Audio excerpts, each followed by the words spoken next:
Karlovy Vary jsou v plném počtu a do šance se dostává Václav Skouravý, který svoji šanci proměňuje 1-0. Pravda, Milenovský. A těší z toho Milan Procházka, který dává druhý gól Karlových Varů v čase 24-27. Rozhodne loterie samostatných nájezdů. Marek Milenovský to udělal neskutečně mazácky. František Lukeš tentokrát nevyzrál na skvělou lapačku Lukáše Mensatora. Ale Milenovský proměňuje i druhý nájezd. Jaroslav Hýbl ještě cukr. A teď situace 2-1. Milenovský na druhé straně Moravští Skladaný. František Skladaný.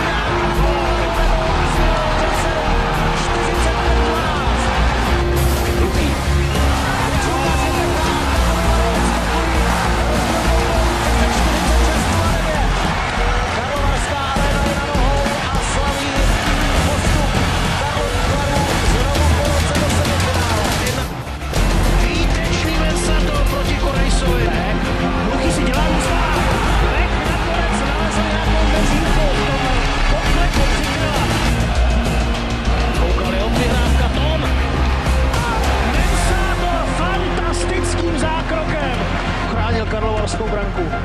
Vykoukal další tečovaný kotouč, Mensator ho dokázal vyrazit. Kratěná, výborný Brož. A Mensator. Nesmírně důležitý zákrok karlovarského brankaře. Dostali Karlovy Vary další tečovaný. Řezníček ji využívá po 4 sekundách. Zvyšuje na 3-2. Zřejmě od Košťála se možná teď ještě odrazil nebo od Skuhravého. Milenovský, protizvratná klička, Skladaný a Karlovy Vary vedou 4-2.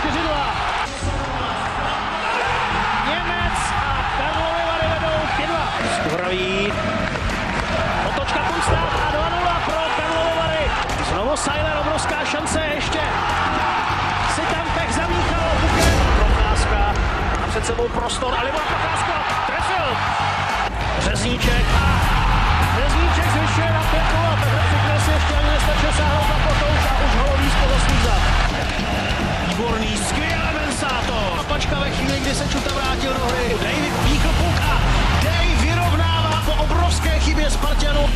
Praví Prošek a Karlovy Vary vedou 2-1. Prošek a Mensator ze vzduchu lapil. Milenovský přihrál Skladaného, Karlovy Vary vedou 2-1. Milenovský a ještě Proška.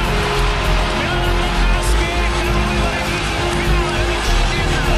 Konec zápasu, ve kterém Karlovy Vary zvládli pražskou Spartu 3-1 a energie si po roce opět zahraje extraligové finále.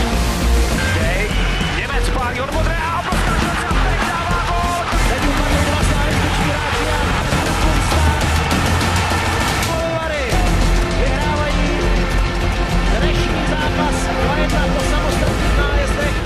Skuhravý a opět jedna tyčka, nebyla Kunstát a znovu volají Skuhravý dostal Pirátka, Skuhravý dává druhý gól. Skuhravého střela a ještě dorážka na Němec a Karlovy Vary vedou 3-1. Skuhravý dává gól, hat-trick Václava Skuhravého. Jeho poslední 3 vteřiny, je to jasné, dámy a pánové, česká historika znovu svého nového mistra, který se stává tým HC Energie Karlovy Vary. Poprvé v historii klubu si Karlovy Vary sáhnou na mistrovský pohár.